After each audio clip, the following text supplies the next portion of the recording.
Graphical representation of motion. Graphical representation of motion का मतलब क्या है कि हम मोशन को ग्राफिकली किस तरह से रिप्रेजेंट कर सकते हैं, ठीक है। तो इसमें ना जैसे हम कहते हैं कि डिस्टेंस और टाइम के बीच में हम ग्राफ बनाएं, वेलोसिटी और टाइम के बीच में ग्राफ बनाएं। वेलोसिटी क्या होती है वो सुनिएगा, ठीक है। आपके लिए बता रहा हूँ, वेलोसिटी ऐसा है कि जैसे मान लीजिए हमने कहा कि हमारी स्पीड कितनी है, हमने बोला कि 10 मीटर पर सेकंड या 20 मीटर पर सेकंड, ये हमारी स्पीड होगी। अब अगर किसी ने बोला कि 10 मीटर पर सेकंड आपको नॉर्थ की डायरेक्शन में जाना है, तो जब मेरे को स्पीड के साथ साथ डायरेक्शन भी बता दिया जाएगा तो उसी को हम वेलोसिटी बोल देते हैं, ठीक है।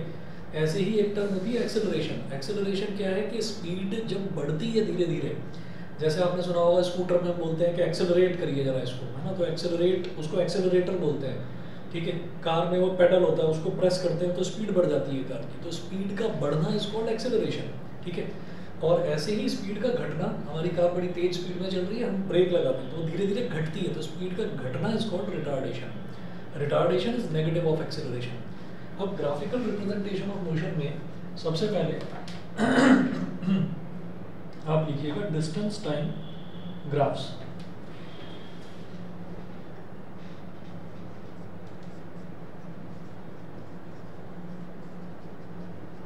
Distance time graphs.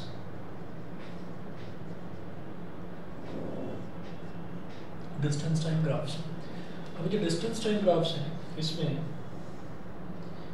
The distance time graph of a body moving at uniform speed is always a straight line. First point लिखेंगे,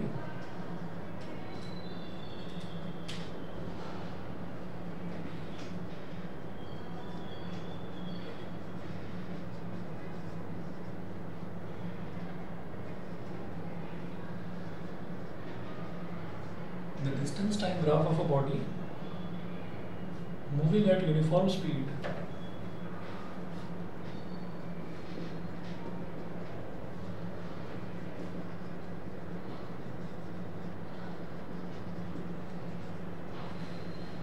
the distance time graph of a body moving at uniform speed is always a straight line.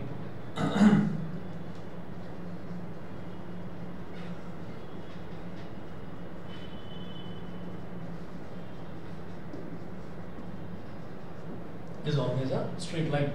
तो ये एक graph बनाएंगे हम ऐसे,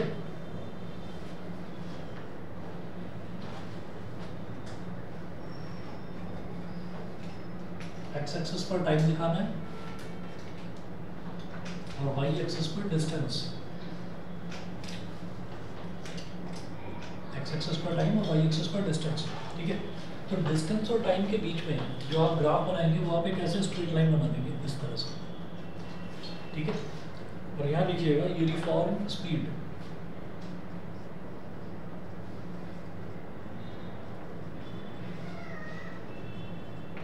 uniform speed, तो uniform speed का graph हमेशा एक स्ट्रेट लाइन बनेगा।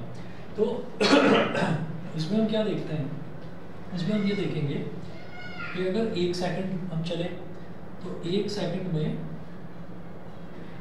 कितना चल गए हम, मान लीजिए 1 मीटर चल गए, ठीक है। तो फिर हमने देखा कि 2 सेकंड में हम 2 मीटर चल गए।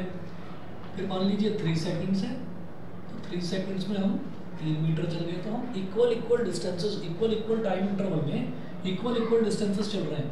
1 सेकंड अगर टाइम हुआ तो हम 1 मीटर चल चुके थे, 2 सेकंड टाइम हुआ तो हम 2 मीटर चल चुके थे, 3 सेकंड टाइम में हम 3 मीटर चल चुके हैं। तो हमारी जो स्पीड है ना वो यूनिफॉर्म है। ये प्रेडिक्ट करा जा सकता है कि आप 10 सेकंड बाद कितना चल चुके होंगे, तो ये हम कह देंगे कि 10 सेकंड के बाद आप 10 मीटर चल चुके होंगे। तो इसको कहते हैं हम यूनिफॉर्म स्पीड। तो यूनिफॉर्म स्पीड से हमको जब हम ग्राफ बनाएंगे यूनिफॉर्म स्पीड का, तो that will be always a straight line. Distance time graph of uniform speed is always a straight line, ठीक है। ये हमेशा आपको याद रखना है। Next,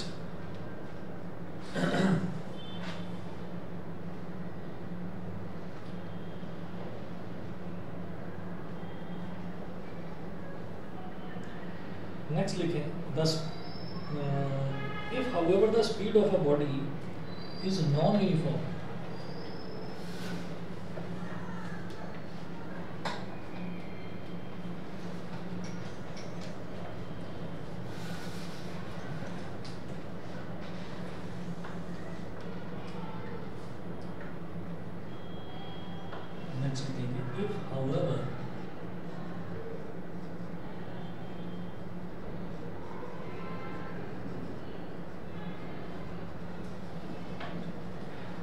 speed of a body is, if however the speed of a body is non-uniform, however the speed of a body is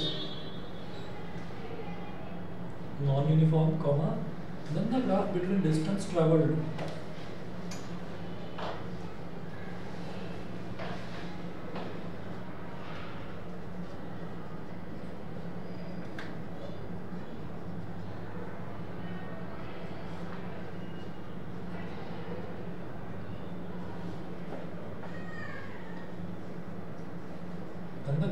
distance traveled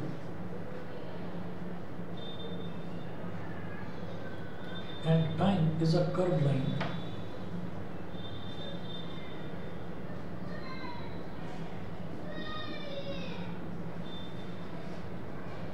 is a curved line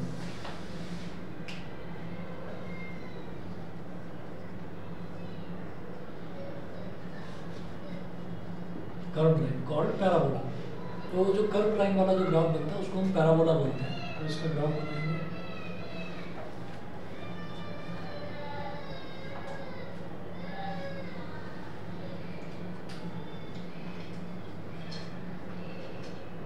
x axis पर time दिखाइए और Y axis पर distance दिखाइए।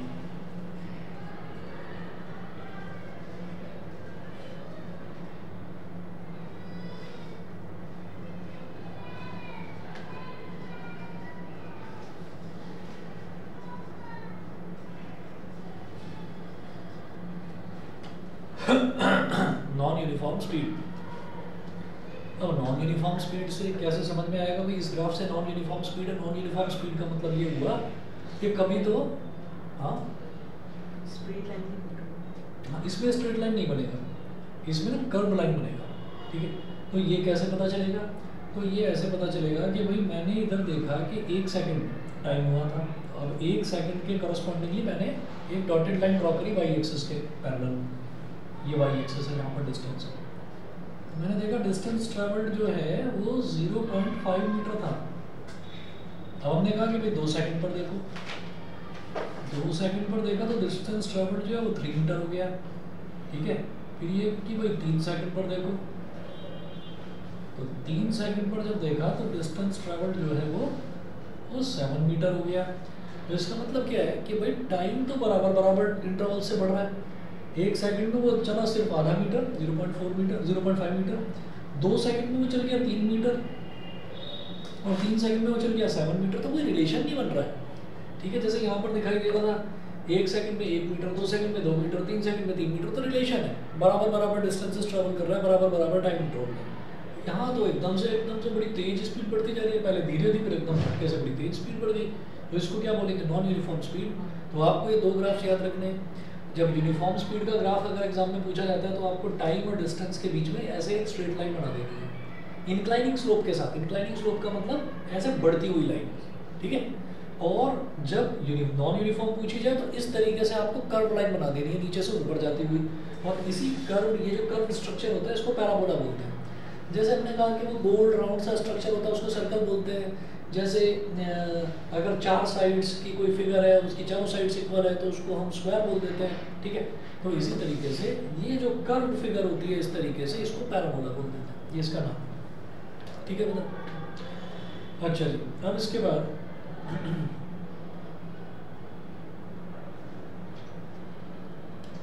Next note करेंगे second speed time graphs और velocity time graphs.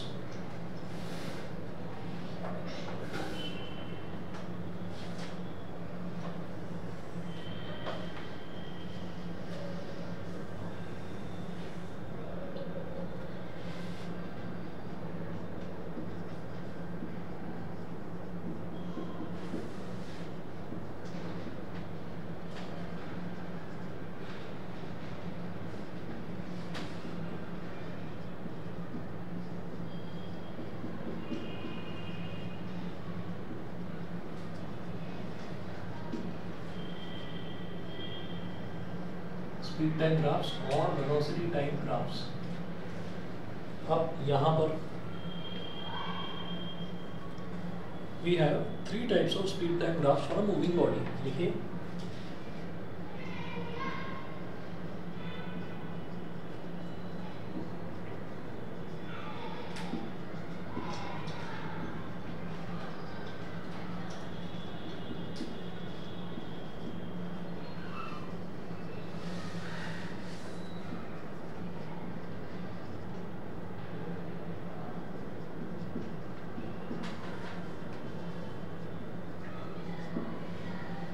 We have 3 types of speed time graphs for a moving body. तो first लिखें speed time graph when the speed remains constant.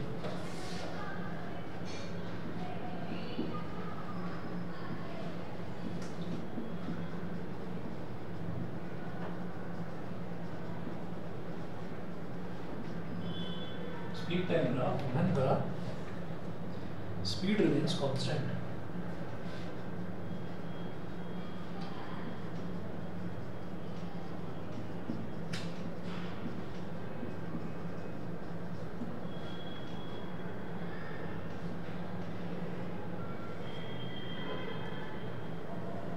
Speed time graph and the speed remains constant. तो अगर speed constant है तो speed और time के बीच में graph कैसा बनेगा, आप खुद सोचिएगा.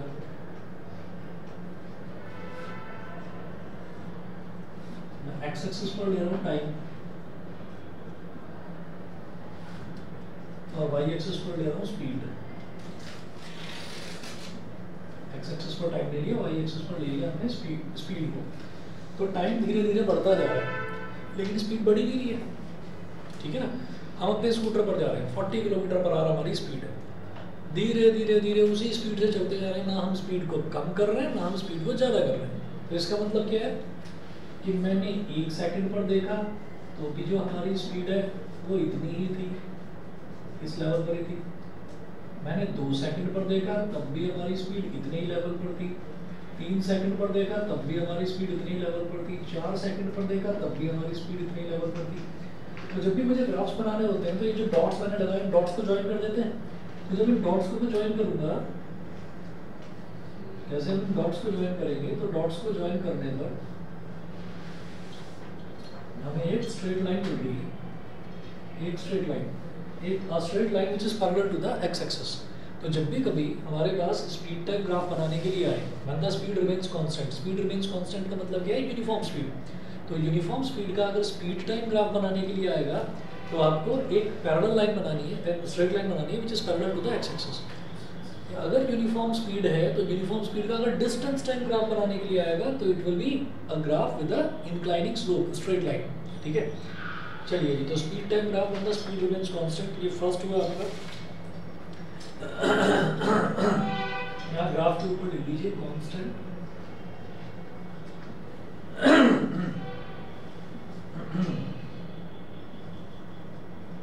और यूनिफॉर्म स्पीड. कांस्टेंट और यूनिफॉर्म स्पीड, ये हो गया. ठीक है. Second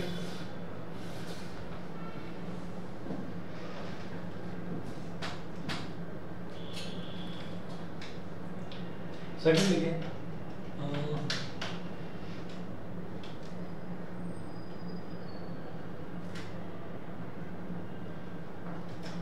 Speed time graph when speed changes at a uniform rate. Uniform rate.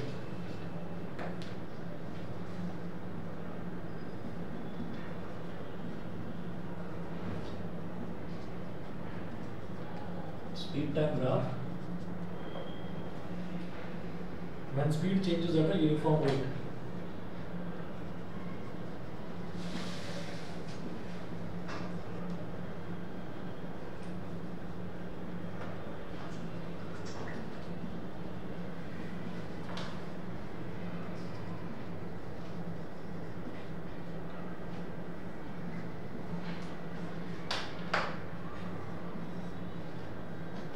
इसको क्या पसंद आ गया यहाँ पर, ये एक मक्खी है. ये अरे ये अभी यहाँ पर नाक पर बैठ गई थी. पीछे पीछे भी है. 2 है क्या जी यार? ये 2 कहाँ से आ गई? अब 2 दिन की छुट्टी थी, दिन में पूरी खिड़की उड़की सब इधर की स्लाइडिंग डोर इधर है, सब कुछ खोल दिया, फिर भी पता नहीं निकलती नहीं है बाहर, यहीं रहती है.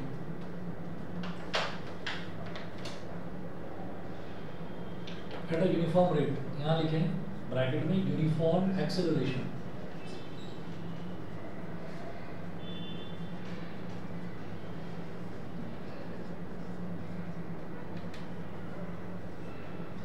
Uniform acceleration. अब क्या है, देखिए यूनिफॉर्म स्पीड में और यूनिफॉर्म एक्सेलरेशन में फ़र्क है। फ़र्क क्या है? यूनिफॉर्म स्पीड का मतलब क्या है कि स्पीड जो है ना वो यूनिफॉर्म है, कांस्टेंट है, वो बढ़ रही है। और यूनिफॉर्म एक्सेलरेशन का मतलब क्या है कि स्पीड यूनिफॉर्मली बढ़ रही है। बढ़ रही है का मतलब क्या है कि एक्सेलरेशन हो रहा है।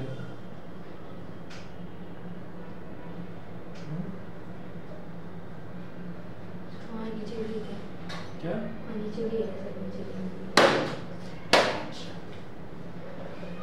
बार बार बच गई बस।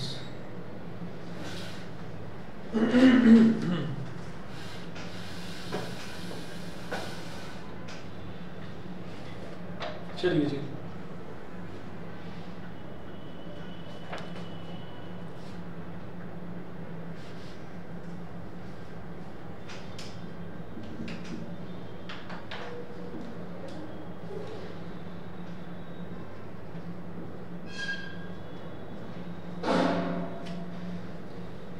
ठीक है। Speed changes at a uniform rate, तो speed changes at a uniform rate का मतलब क्या है कि स्पीड ना यूनिफॉर्मली बढ़ती जा रही है। बढ़ती जा रही है का मतलब टाइम के साथ साथ स्पीड बढ़ रही है। तो टाइम के साथ साथ स्पीड बढ़ रही है, तो ये ऐसा ग्राफ बनाएंगे। यहाँ लिखिएगा यूनिफॉर्म एक्सेलरेशन, यूनिफॉर्म एक्सेलरेशन। फिर वही कहानी है, आप अभी चेक कर लीजिए। 1 सेकंड पर अगर मैंने देखा तो हमने हमारी स्पीड कितनी थी 1 मीटर पर सेकंड। 2 सेकंड पर हमने देखा तो हमारी स्पीड बढ़कर कितनी हो गई 2 मीटर पर सेकंड। 3 सेकंड पर देखा तो स्पीड बढ़कर हो गई 3 मीटर पर सेकंड। तो इसका मतलब क्या है कि हर सेकंड पर स्पीड बढ़ती जा रही है, बढ़ती जा रही है। कितना यूनिफॉर्मली बढ़ रही है। 1 सेकंड में 1 मीटर पर सेकंड ही बढ़ रही है। जब 1 सेकंड था तो 1 मीटर पर सेकंड, जब 2 सेकंड था तो 2 मीटर पर सेकंड, जब 3 सेकंड था तो 3 मीटर पर सेकंड। तो इस तरह से यूनिफॉर्मली जो स्पीड है वो बढ़ती जा रही है। ठीक है, तो इसको बोलते हैं यूनिफॉर्म एक्सेलरेशन। अब इसी तरीके से अगर धीरे धीरे यूनिफॉर्मली स्पीड घटती जाए तो उसको बोलेंगे यूनिफॉर्म रिटार्डेशन। ठीक है, तो उसके लिए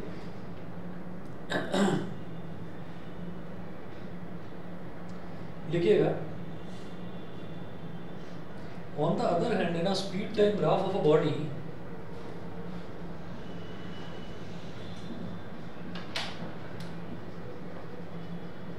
on the other hand in a speed time graph of a body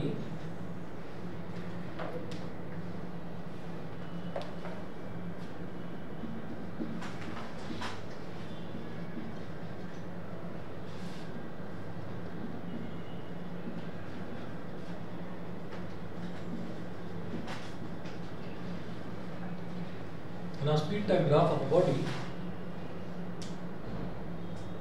a straight line sloping downwards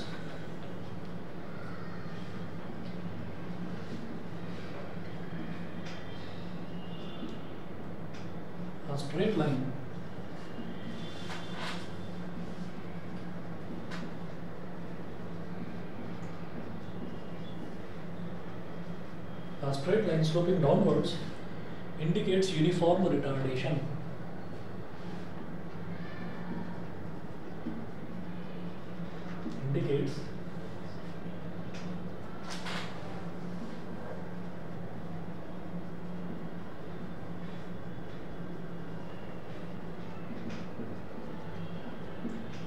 Indicates uniform retardation. ठीक है, तो इसका ग्राफ बना लीजिए। अब आपको ये समझ में आ गया होगा यूनिफॉर्म एक्सेलरेशन जब ऐसे ऊपर बढ़ता हुआ है तो यूनिफॉर्म रिटार्डेशन नीचे घटता हुआ होगा। ठीक है, बना लीजिए।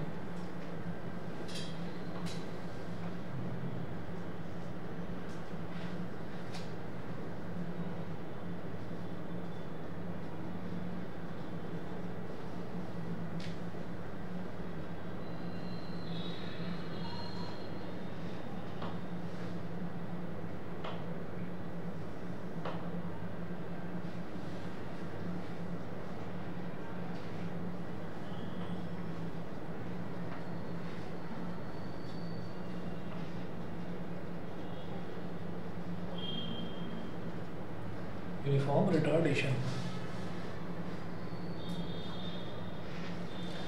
उसके बाद इसी में सेकंड वाले में लिखेंगे speed time graph when the initial speed of the body is not zero.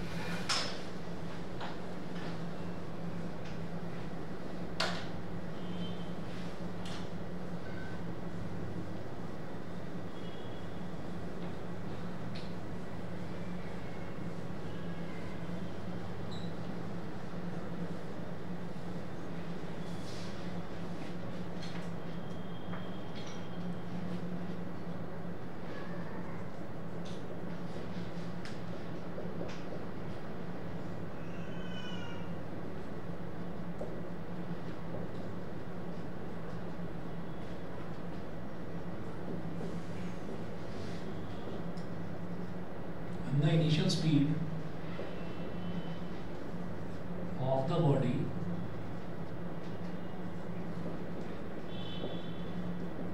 is not zero.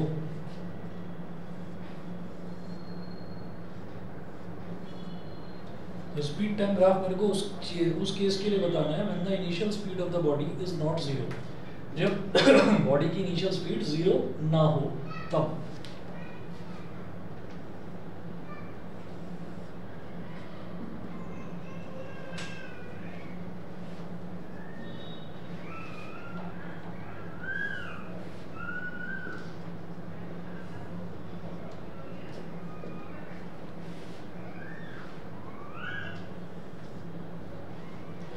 ये इस तरीके से दिखाएंगे।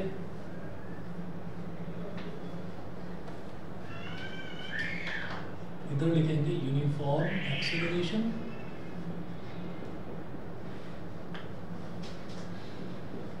ठीक है। और ये जो वाई एक्सिस है, वाई एक्सिस पर हम क्या दिखा रहे हैं, वाई एक्सिस पर हम स्पीड दिखा रहे हैं। तो यहाँ से और यहाँ तक ये जो लेवल है ये क्या शो कर रहा है, ये शो कर रहा है इनिशियल स्पीड कितनी है बॉडी में। इनिशियल स्पीड का मतलब क्या है, इनिशियल स्पीड मतलब जीरो, जब टाइम जो है वो 0 सेकंड है। टाइम 0 सेकंड का मतलब क्या है कि जब हमने मोशन को ऑब्जर्व करना शुरू करा, तब कोई भी बॉडी है, कोई भी बॉडी अचानक से एकदम से मोशन में थोड़ी आ जाती है, चलती तो रेस्ट से ही है ना वो बॉडी। तो हमने ये कहा कि कोई कार है वो दूर से ना चलती हुई आ रही है। अब मैंने कहा कि एक पॉइंट पर मैं खड़ा हूँ और लगभग मुझसे 100 मीटर बाद मेरा कोई फ्रेंड खड़ा हुआ है, ठीक है।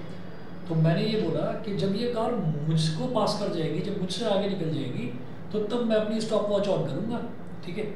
और जब ये तुमसे आगे निकल जाए तो तब तुम अपनी स्टॉप वॉच उसी टाइम तुम अपनी स्टॉप वॉच ऑफ कर देना, मैं भी अपनी ऑफ करूँगा उसी टाइम। मतलब क्या है कि वो ये कहने का मतलब है कि जब हमारे से वो एक, जब हम यहाँ पर खड़े हुए और वो दूर से रोड से कोई कार चलती हुई आ रही है बड़ी तेज़ी से, तो हमने ये कहा कि अब ये मेरे से आगे अब निकली, ठीक। ऐसा देखिएगा कि यहाँ पर एक पर्सन खड़ा हुआ है ए और यहाँ पर दूसरा पर्सन खड़ा हुआ है बी, और कार जो है वो यहाँ से चलती हुई आ रही है।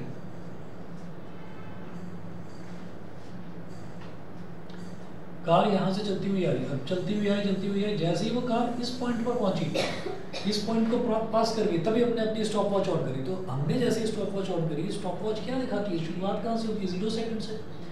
तो उस टाइम पर, जिस टाइम हमने कार के मोशन को ऑब्जर्व करना शुरू करा, उस टाइम उसकी स्पीड कितनी थी, that is called its initial speed या फिर उसकी इनिशियल वेलोसिटी, ठीक है। तो मैंने माना कि यहाँ पर कार रेस्ट में थी, यहाँ पर कार स्टार्ट होकर आई रेस्ट में थी, तो उसका मतलब क्या है कि उसकी इनिशियल वेलोसिटी 0 थी, ठीक है। अगर कोई चीज़ रेस्ट में है तो उसकी इनिशियल वेलोसिटी यानी कि इनिशियल स्पीड उसकी 0 थी। लेकिन जब हमने चेक करा तब उसकी इनिशियल स्पीड कुछ थी। तो वो इनिशियल स्पीड कितनी है, इतनी है इनिशियल स्पीड, क्योंकि उसको कहाँ दिखा रहे हैं हम, वाई एक्सिस पर दिखा रहे हैं। तो जब भी कभी कोई बॉडी में एक्सेलरेशन हो रहा होता है, उसकी इनिशियल स्पीड कुछ होती है, चाहे 2 किलोमीटर पर आवर हो, चाहे 3 किलोमीटर या 4 किलोमीटर पर आवर हो, ठीक है। तो वो इनिशियल स्पीड में यहाँ पर वाई एक्सिस में पहले शो करूँगा और फिर ग्राफ को यहाँ से उठाऊंगा। और यहाँ से ग्राफ को उठाने का मतलब क्या था 0 से, कि जब कार शुरुआत में जब हम ऑब्जर्व कर रहे थे तब वो रेस्ट में ही थी और हमारे सामने ही उसने चलना शुरू करा। मेरी बात समझ में आ गई, वो जस्ट क्लियर है।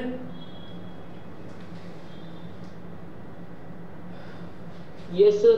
ठीक है, चलिए तो ये यूनिफॉर्म एक्सेलरेशन वाला केस जब बंदा initial speed of the body is not zero.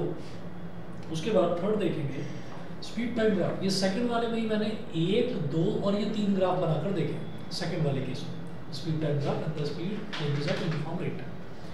तो एक एक्सेलरेशन वाला when the initial speed of the body is zero, एक रिटार्डेशन वाला, और एक एक्सेलरेशन वाला when the initial speed of the body is not zero. उसके बाद थर्ड केस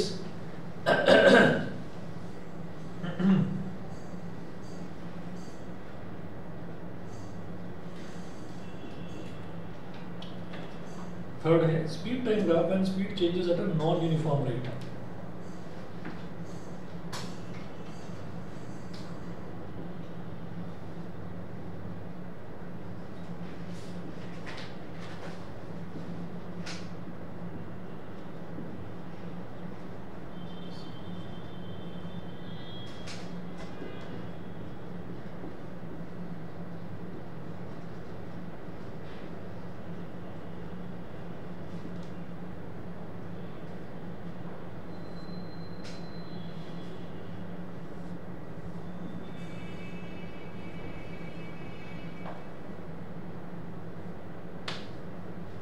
अब गई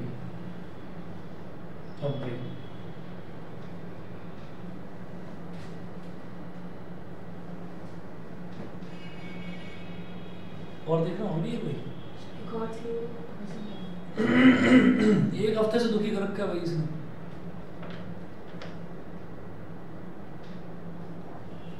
तो बैठ जा, इधर उधर घूमने, मुंह पर बैठती है जाके, मुंह पे क्यों बैठ रही है भाई? बॉडी पार्ट से कहीं भी बैठ जा, परेशान करती है। दरवाजे खोल दिए भाई, निकल जा, निकल भी नहीं रही है। ठीक है, तो अब non uniform at a non uniform rate bracket में लिखिएगा नॉन यूनिफॉर्म एक्सेलरेशन।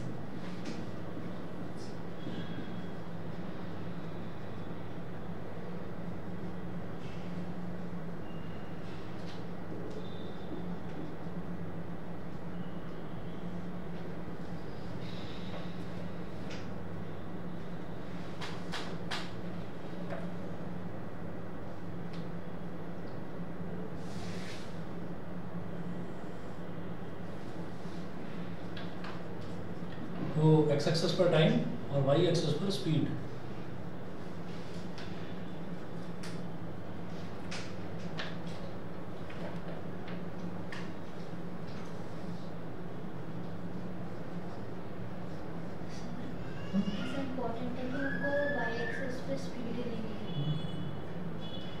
ठीक है ना, वो क्या है कि वाई एक्सेस पर जो हम लेते हैं ना, जैसे स्पीड लेते हैं या डिस्टेंस लेते हैं, तो वाई एक्सेस पर तो बार बार चेंज होता रहेगा, एक्स एक्सेस पर फिक्स रखेंगे टाइम।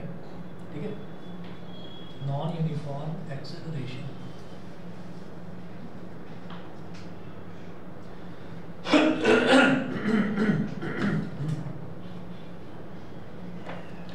अब ये सारे ग्राफ हो गए जो हमारे काम के हैं। अब ये जो ग्राफ्स हैं, इन ग्राफ्स को यूज़ कैसे किया जाता है और इन ग्राफ्स पर न्यूमेरिकल्स किस तरीके से आते हैं, मुझे वो देखना है। तो मैं इम्पॉर्टेंट 3 नोट आपको लिखवाऊंगा, वो तीनों नोट्स आपको मतलब काम आएंगे न्यूमेरिकल्स में।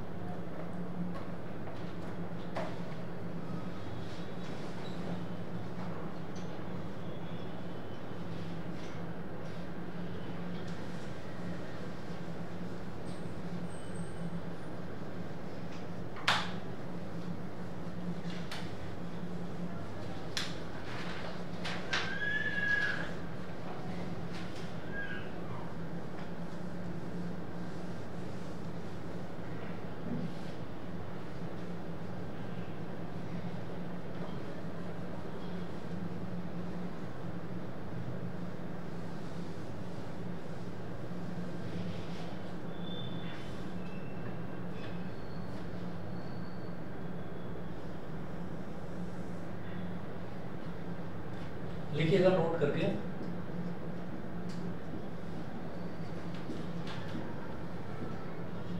फर्स्ट लिखेंगे the slope of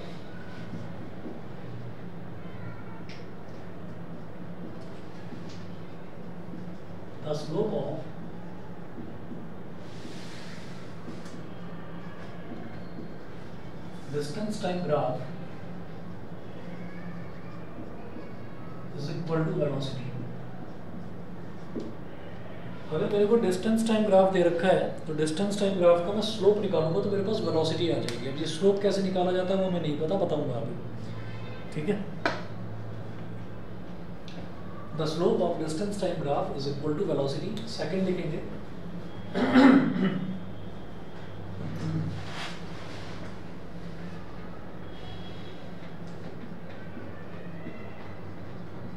the slope of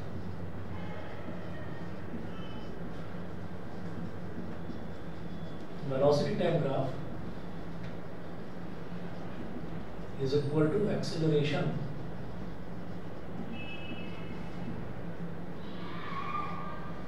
the slope of velocity time graph is equal to acceleration।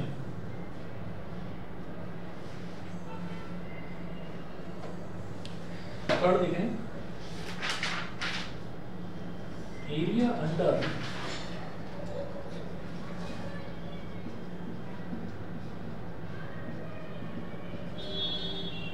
area under velocity time graph is equal to displacement।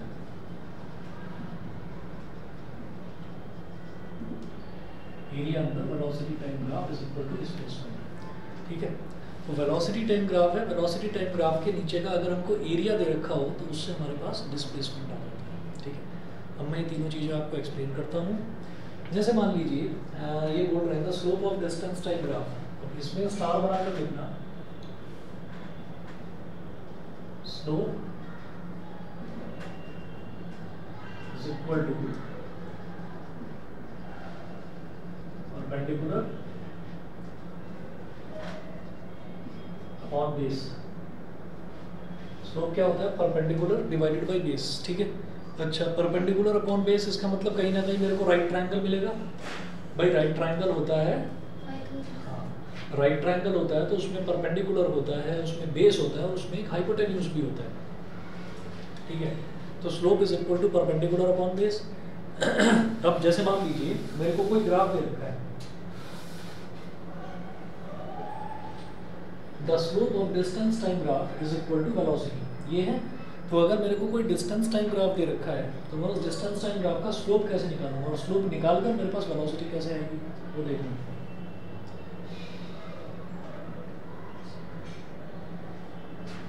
ये टाइम है, एक्स एक्सिस पर time और Y axis पर हमने लिया distance.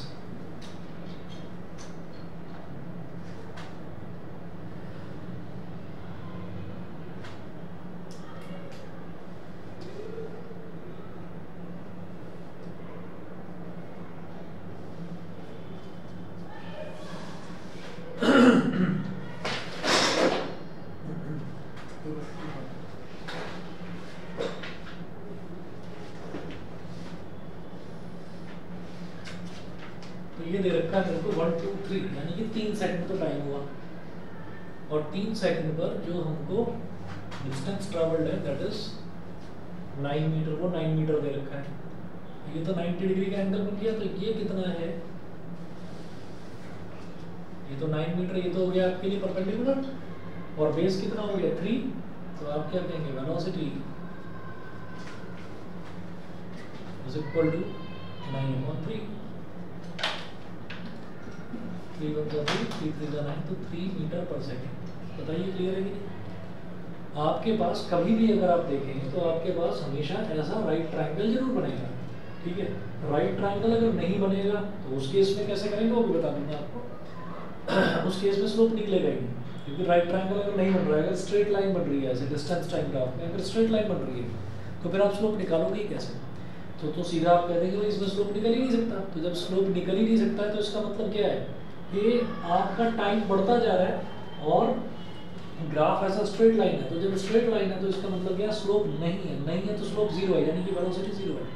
Velocity 0 है तो body rest में, समझ गए? अगर कहीं स्लोप बन ही नहीं रहा है, परपेंडिकुलर और बेस मुझे मिल ही नहीं रहा है, तो मैं कहूँगा स्लोप है ही नहीं भाई। स्ट्रेट लाइन के केस में बनेगा जब एक्स एक्सिस के पैरेलल स्ट्रेट लाइन होगी। तो आप क्या बोल रहे हो उधर? छोड़ो उसको, चली जाएगी, ठीक है। तो हमने स्ट्रेट लाइन अगर बना दिया तो हम ये कहेंगे कि भाई अगर स्ट्रेट लाइन है तो उसका स्लोप ही नहीं है, जब स्लोप ही नहीं है तो फिर वेलोसिटी होगी ही, यानी कि वेलोसिटी जीरो होगी। ठीक है, ऐसे ही अगर मुझे ये वेलोसिटी टाइम ग्राफ, वेलोसिटी इधर दे रखी है और टाइम इधर दे रखी है, वेलोसिटी टाइम ग्राफ का अगर मैं स्लोप निकालूं तो मेरे पास एक्सेलरेशन आ जाएगा। अच्छा, वेलोसिटी टाइम ग्राफ के नीचे का अगर एरिया निकालते हैं तो उससे हमारे पास डिस्प्लेसमेंट आ जाता है। तो ये तीन रिलेशन मेरे को याद रखने हैं। अब इन तीन रिलेशंस के बेस पर मैं क्वेश्चंस कराऊंगा, क्वेश्चंस को देखोगे तो धीरे धीरे ये तीनों चीज़ें कंसेप्ट पूरा क्लियर हो जाएंगे। नॉन यूनिफॉर्म ग्राफ में ये नहीं, नॉन यूनिफॉर्म का आपके सिलेबस में है ही, नॉन यूनिफॉर्म का क्वेश्चन आपके सिलेबस में आएगा नहीं। ज़्यादा से ज़्यादा बस इतना आ जाएगा कि नॉन यूनिफॉर्म एक्सेलरेशन है या नॉन यूनिफॉर्म वेलोसिटी है तो उसका आप ग्राफ बना के दिखा दीजिए, बस इतना। उस पर बेस्ड क्वेश्चन जो है वो फिर 11th क्लास में आते हैं जिसमें इंटीग्रेशन से सॉल्व करना होता है।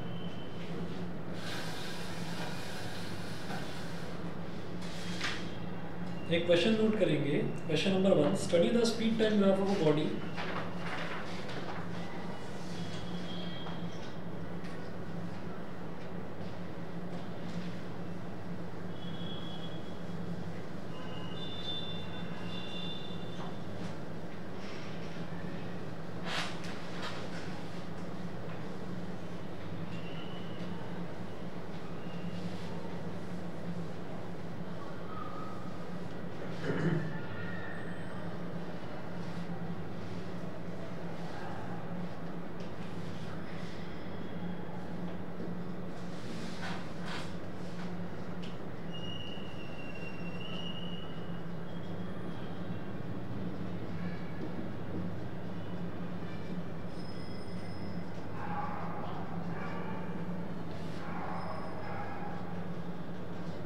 Study the speed time graph of a body given here and answer the following questions.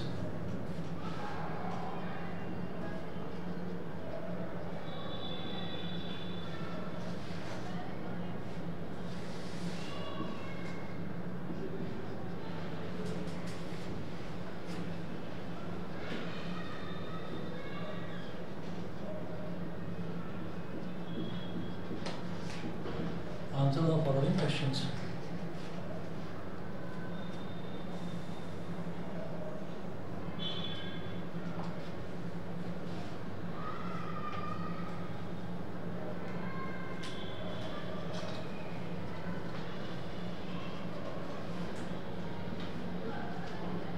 X axis पर टाइम है, Y एक्सिस पर स्पीड है।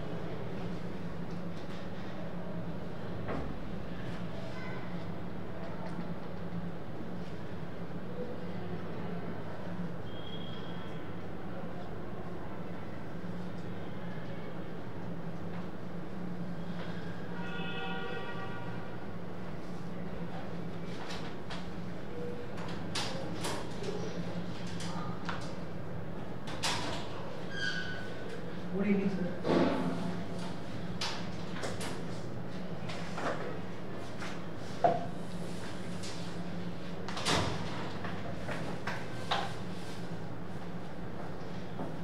Good evening, sir. Good evening.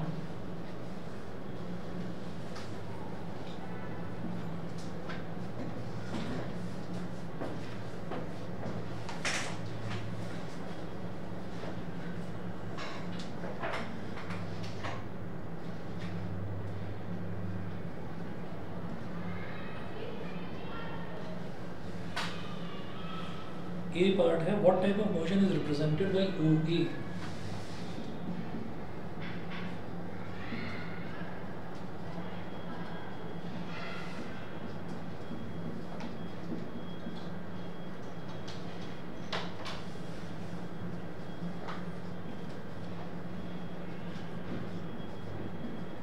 Question mark. B part है,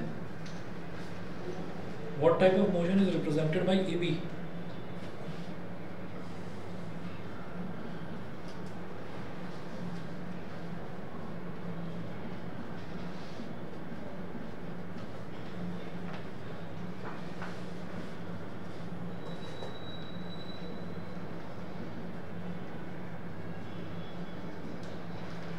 C part note करिए, what type of motion is represented by BC?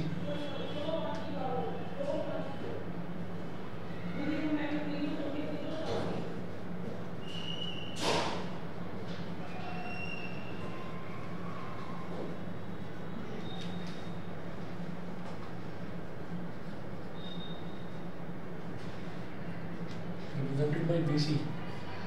D part है find out the acceleration of the body.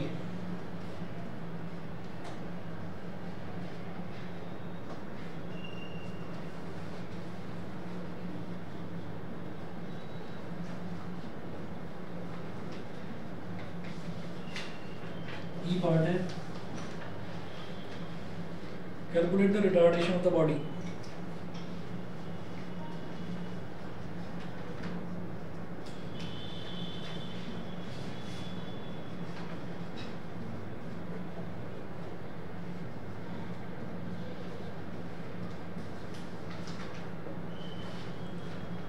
और F part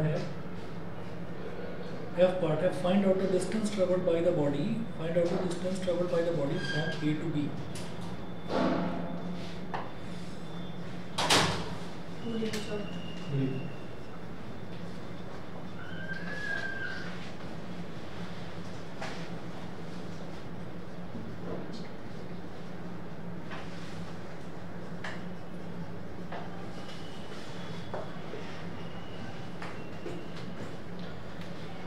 Find out the distance traveled by the body from A to B.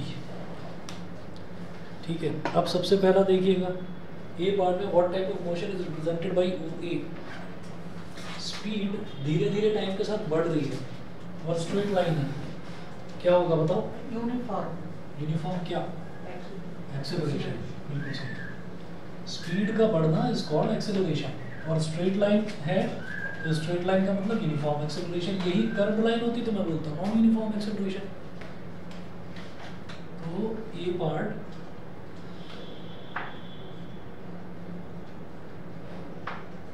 लिखिएगा uniform acceleration.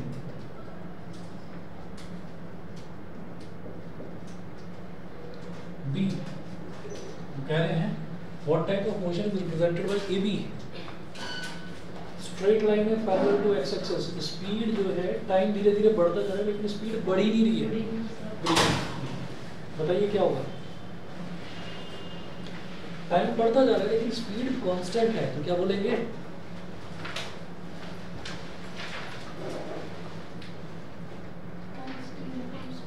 Constant speed या फिर uniform velocity. एक ही बात है.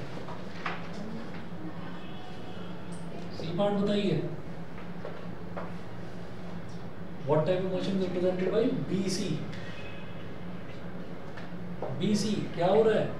Declining slope. Speed घट रही है. Uniform retardation. क्योंकि स्ट्रेट लाइन है ना. अगर कर्व लाइन घट रही होती तो यूनिफॉर्म नॉन यूनिफॉर्म रिटार्डेशन होता.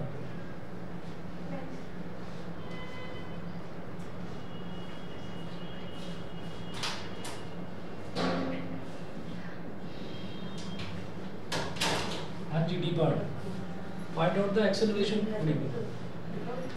Find out the acceleration of the body. Body का acceleration कहाँ हो रहा है? O से A तक. Acceleration कैसे निकलेगा? Speed time ग्राफ का slope क्या होता है? Perpendicular upon base. तो perpendicular upon base तो AD upon OD. D part acceleration को small a बोलते हैं. Perpendicular upon base. perpendicular on base तो AD upon OD. हाँ जी. AD कितना है? नीचे से यहाँ तक 6 तक 6 अपॉन बोलो ओ तो कितना हो गया? 1.5. एक्सेलरेशन की यूनिट होती है मीटर पर सेकंड स्क्वायर. मीटर पर सेकंड स्क्वायर हो गया. ठीक है. इसके बाद ई पार्ट देखिएगा. ई पार्ट में है calculate the retardation of the body. Retardation कहाँ पर हो रहा है? रिटार्डेशन जब स्पीड घट रही है तो यहाँ पर परपेंडिकुलर अपॉन बेस कितना हो जाएगा? ये 6 है. हाइट तो 6 ही है ना. 6 है और ये कितना है? 16 माइनस 10 6 अपॉन 6. रिटार्डेशन को भी एक्सेलरेशन से रिप्रेजेंट करते हैं. बस एक नेगेटिव साइन लगा देते हैं. शांत हो जाओ भाई. तो माइनस परपेंडिकुलर कितना है? BE और बेस कितना है? EC. तो माइनस 6 अपॉन 6 गुना 6 -1 मीटर पर second square. This is my retardation. हाँ जी. F में क्या है? Find out the distance travelled by the body from A to B. So A से बी तक डिस्टेंस ट्रेवल निकालना है। डिस्टेंस ट्रेवल जरा देखना, 3 केसेस जो लिखवाए हैं, डिस्टेंस ट्रेवल या डिस्प्लेसमेंट, कहाँ निकलेगा? हाँ, थर्ड वाला, area under velocity time graph. तो स्पीड टाइम यानी कि एक तरह से वेलोसिटी टाइम ग्राफ ही दे रखा है, इसके नीचे का एरिया निकालना है। एरिया कैसे निकलेगा? ए से बी तक पूछा है ना, इसके नीचे का एरिया निकालना है।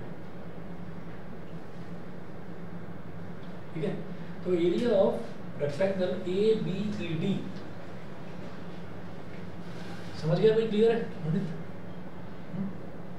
तो देखिएगा, distance travelled, distance travelled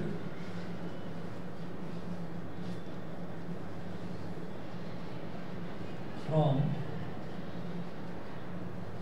A to B, A से बी का डिस्टेंस ट्रेवल यानी कि area of rectangle A B E D.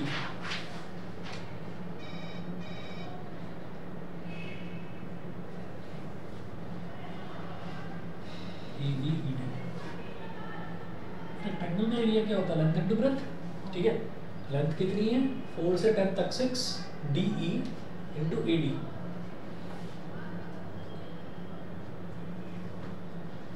अब डी ई 4 से 10 तक कितनी हो गई? 6, और ए डी ये वाली हाइट तो 6 दे ही रखी है, तो 6 इंटू 6 क्या?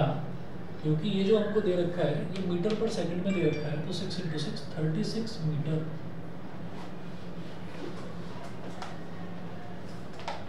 ठीक है, मैं लिखना भूल गया था, ग्राफ में यहाँ पर मेंशन्ड है कि स्पीड तो मीटर पर सेकंड में और टाइम सेकंड में।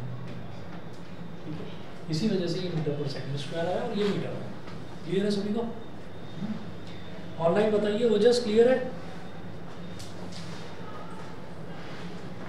Yes sir. ठीक है, तो मैं कुछ क्वेश्चंस भेजूंगा, इसके बाद आप लोग ट्राई करना। ठीक, आज इतना ही कर लीजिए।